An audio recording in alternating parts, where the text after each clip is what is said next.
Oke, selamat siang teman-teman semua. Di hari yang cerah ini, saya pengen cerita mengenai sesuatu yang kita kenal sebagai yin and yang. Mungkin teman-teman tahu, yin and yang adalah satu konsep yang dikenal bahwa dalam kehidupan itu selalu ada dua sisi. Ada hitam, ada putih, ada siang, ada malam, ada dalam, ada dangkal, dan seterusnya. Semua hal itu ada lawannya, semua hal ada pasangannya. Nah, apa kaitannya dengan materi yang saya pengen sampaikan hari ini? Ini berkaitan dengan keuangan keluarga.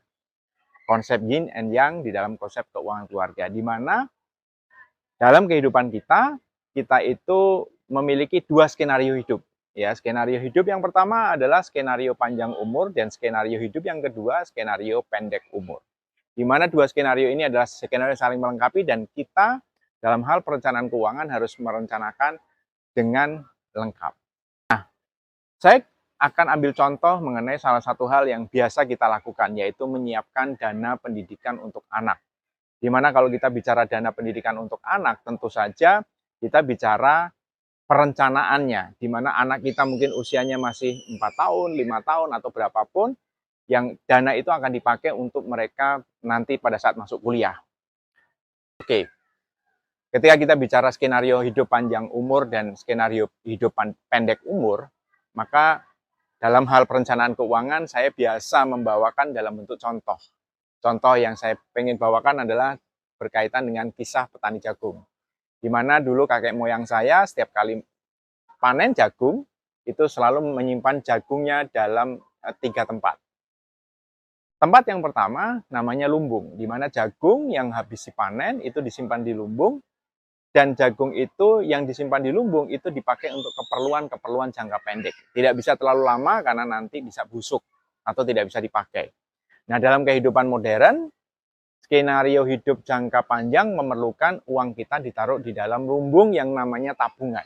Jadi tabungan adalah lumbung di zaman modern, di mana dia liquid, bisa diakses kapan aja, namun tetapi tidak bisa tumbuh uang kita apabila ditaruh dalam lumbung atau tabungan. Lalu kita bicara skenario panjang umur yang kedua, di mana kita pengen nyimpen duit itu dalam jangka waktu panjang, kita pengen uang itu bertumbuh, maka tidak bisa disimpan di lumbung. Pelajaran dari kakek moyang saya yang petani jagung bilang bahwa uang itu harus disebar di ladang. Jagung yang disebar di ladang itu sebagaimana uang yang kita investasikan. Jagung yang disebar di ladang, dia memungkinkan akan tumbuh, jadi di sana ada pertumbuhan. Namun tetapi untuk pertumbuhan itu membutuhkan waktu, dan ada namanya risiko. Jadi setiap upaya kita untuk menumbuhkan uang kita, menambah uang kita di investasi atau di ladang tadi, itu selalu ada risiko. Sehingga hati-hati kalau ada orang yang menawarkan instrumen investasi tetapi tanpa ada risiko. Itu hampir dipastikan investasi bodong.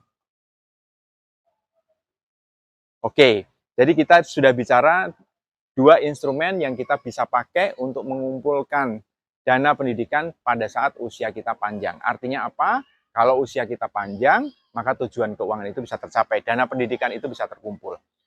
Namun bagaimana halnya kalau tadi yin and yang?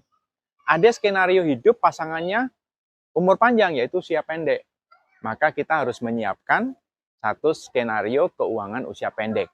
Kita punya instrumen, kakek moyang kita mengajarkan namanya jimpitan.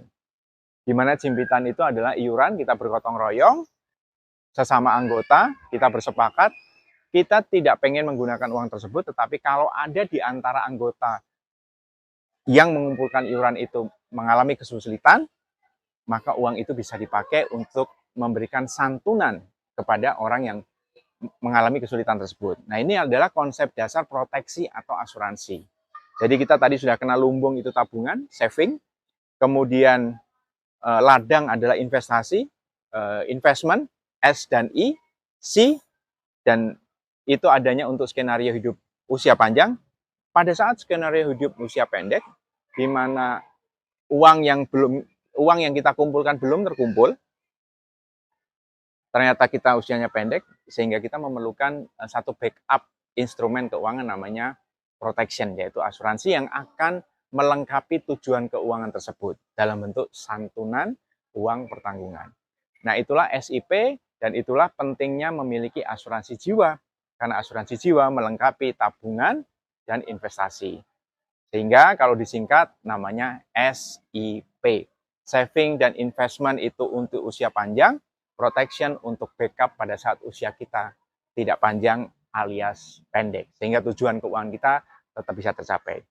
Itu aja teman-teman yang saya bisa share kepada teman-teman. Semoga video ini bisa menjadi inspirasi untuk kita semua. Terima kasih.